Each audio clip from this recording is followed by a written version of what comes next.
This is Frank Frulli. I'm here with Lenora Colarusso. She's a holistic health coach, RN. And Lenora, how are you today?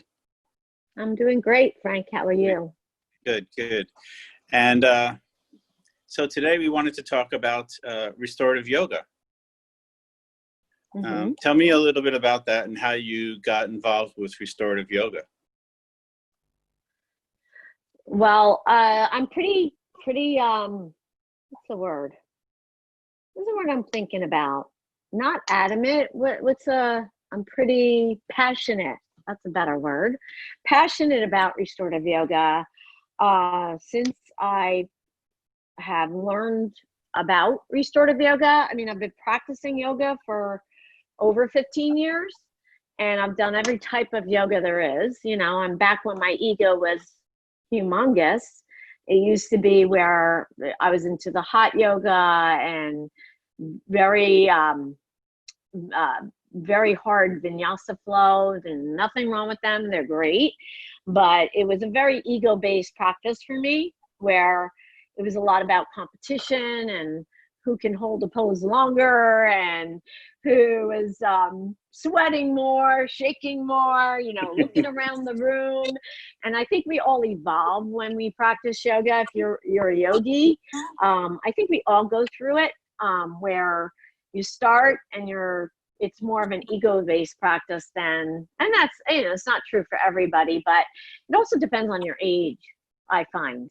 You know, I started when I was about 39, so I'm 55 now. And so it was a lot about ego. And then as I got older, you know, more things become important. You kind of let the ego rest a little bit, although it's very important to have the ego. I think as you get older, it's more important to go into the spiritual side of yoga and mind and breath and letting the mind just take a rest and just let your thoughts come in, and it becomes a very beautiful, less ego-based practice. So when I got introduced to restorative yoga, I think it was, let me think, probably about, 3 years ago. And I probably reacted the same way as everybody who wasn't familiar with restorative yoga. As I was in each pose, I was like, oh my God, I got so many things to do. This is doing nothing for me. And all these thoughts are going through my head, because what restorative yoga is, quote unquote, it's the art of doing nothing. So I say it, but I didn't coin that term. Judith Hanson-Lasseter, who is the queen of restorative yoga, who has been practicing yoga for, I think she's been practicing for over 40 something years. She is definitely the queen of restorative yoga. And I've learned from her. I've learned from other instructors, but other teachers, but it started coming to, you know, really affect me in such a positive way the more I practice. So is you are actually, it's really the art of doing nothing. So you rely on the earth and the props, and you're not stressing the body in any way. You're not stretching the body. You're not stressing the body. You are just relying on the earth and the props. And the elements of restorative yoga are warm, quiet, dark, still, and safe. So those elements will bring down your nervous system, where in life we are in that sympathetic nervous system. We are always active. We are always on alert. We are always doing something. We're working. Even when we're doing healthy things, the nervous system is activated. Okay, even if you're working out or you're walking or running or whatever, your nervous system is activated.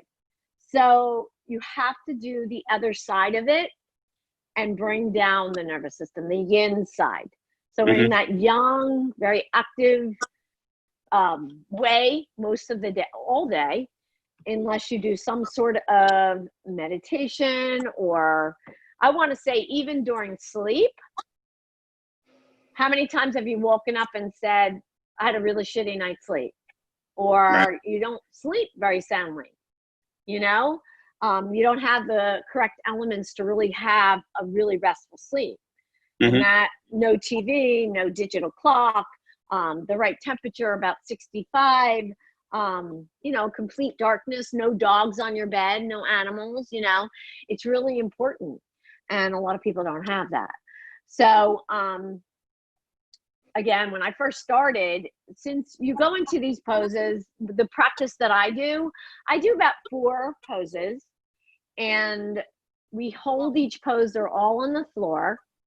And again, you get as many props as you can because it's really important to have the props so your body is not stressed at all.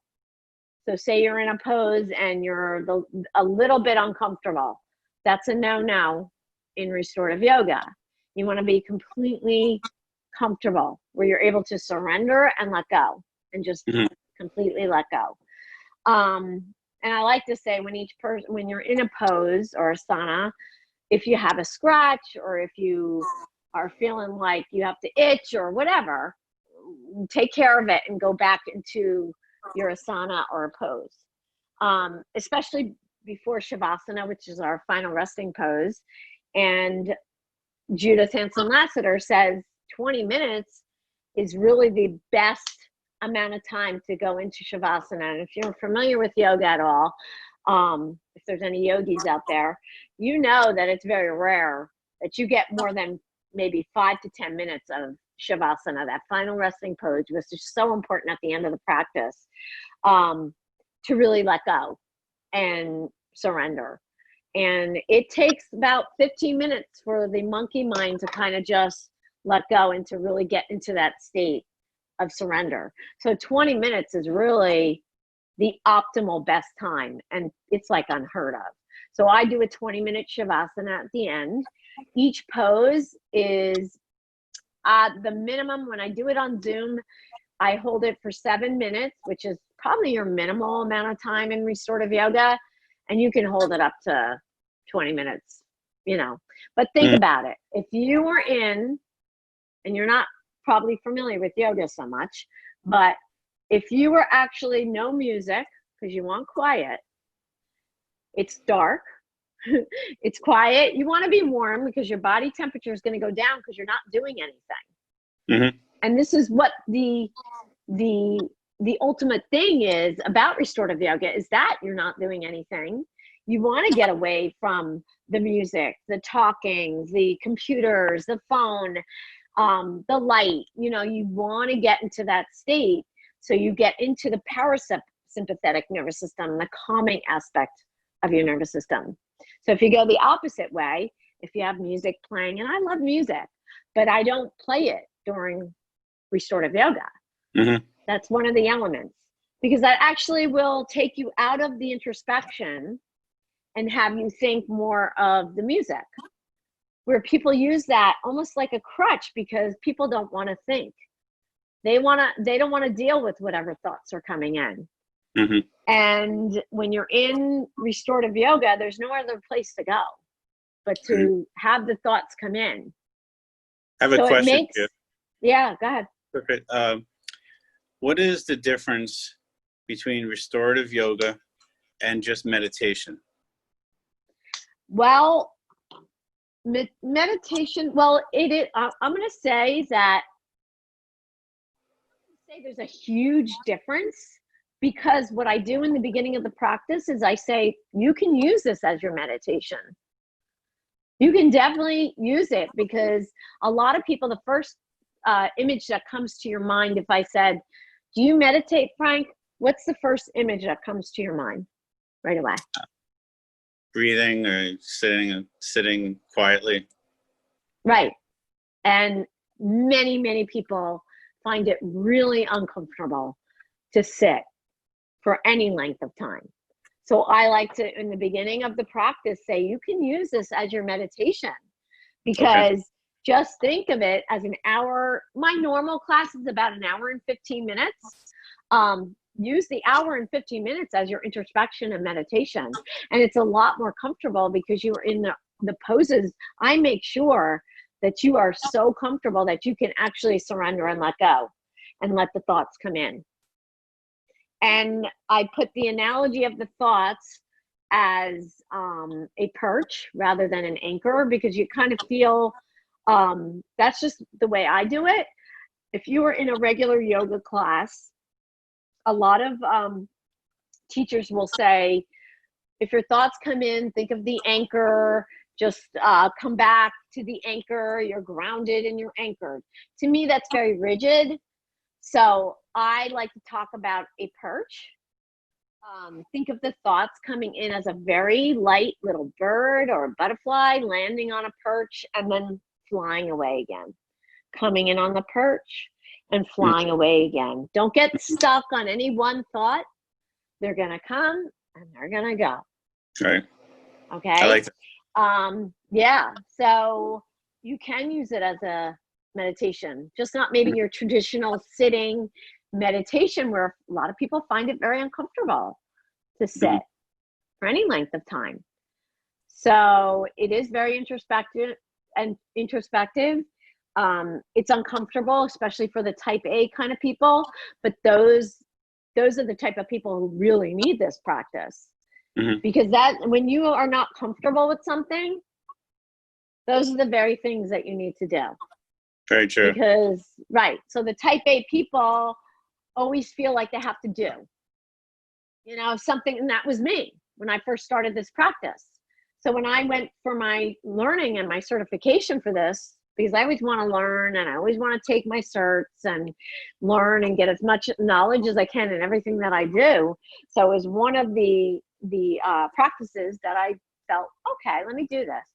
So I tell you, when I was in child's pose for 10 minutes, the thoughts that were going in my head were like, oh my God, when is this going to end? And I'm not doing anything for my body and I've got to move and but you learn just like everything else. It's something you have to practice and you have to keep going.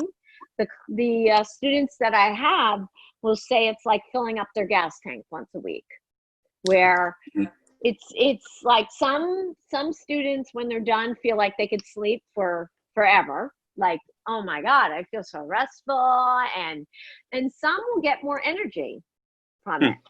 So there's no set way of being after, but I know I feel so blissful and so thankful for the practice that when I'm done, I want to cry sometimes, because it's just such a beautiful practice.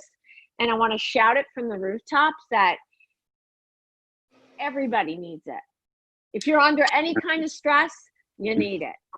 So that's a perfect time for me to have you tell us, if people are interested in doing this with you, where do they go and how do they do it? Well, I was doing Zoom classes, and I'm probably going to resume them because some people have asked for them again. I was doing Zoom classes on Thursday evenings, Eastern time. I'm in Jersey at 7 p.m. And they worked out pretty well. So it's about an hour and 15 minutes long. Tonight, we're not going to be on tonight. You're not going to load this up. But I am doing a live on TikTok. I don't know how it's going to work out because I don't think I could do my phone horizontal. I think I just have to have it vertical. So I don't know how it's going to work out. But if it works out okay, I may be doing them on TikTok live. I also do them personal. If you, so where do people where do they go to sign up? Yeah. Go to my website if they want to do a personal one-on-one. And just I could do that. let them know your website. I'll have it down below as well. But what is your website? Oh my God, I think it's a New Dawn, New Jersey.com. I'm not really sure. I'll put it in the notes in the description. Yeah, somebody did my website for me. I'm sorry. I think it's a New Dawn, New Jersey.com. Okay, so or NJ. Okay. They could do a personal session with me. They could come to my house and do a personal session when things start to clear up. I do usually do a Thursday night class here, personal, through Meetup. It's called Meetup. I don't know when that's going to happen again. And my studio is very small, so I only take 4 students for restorative yoga, and that fills up pretty quick because I use a lot of props. You want to have, like I said, you want to be very comfortable. You don't want to be stressed at all. Okay. So if one of your limbs is kind of hanging, you know, in one place, I'm propping up your limb, you know. So even when we do legs up the wall, I'll put a belt, you know, a strap around the legs, so your legs don't have to have any stress if they start to kind of go this way out, you know. That is even stress. Okay. So All right. is bringing down the nervous system for that hour.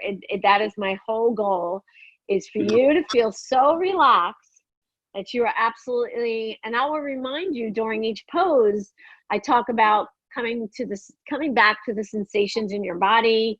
Notice how you're breathing, because from 1 second to the next, we tend to like hold our breath. I will remind you to let go of any stress or any tension in the body. A lot of times we hold tension in our jaw. We're like very rigid in our tongue, our shoulders, our abdomen, and then people can just like sigh that bit of relief on the exhale. And I like to talk about peeling away layers of an onion with each pose to kind of let go of something with each pose. Let go of that anger, let go of that stress, let go of whatever's ailing you, you know, with each pose. It's really a beautiful practice. Okay, great. Yeah, so I think that might be a good time to wrap up. And what I'll do is I will post all the information. They can reach you to find out about possible Zoom or, you know, remote classes. Also, you're on TikTok, right? You're on Instagram as well, and I'll put all that information there. And great, this was very informative. Thank you so much. I look forward to continue to learn more about it. At some point, I'm going to have to take your class. Well, tonight I'm doing it on TikTok, so. If I'm available, yeah, I will definitely, I would like to do that. So I just need to talk to you about the props, and I'll make sure I have the right stuff. So Lenora, thank you so much. I appreciate you. You're a blessing, and you're helping people, and I really appreciate you. I appreciate you too. Thank you. Have a great day. Namaste. You too. Bye. Namaste.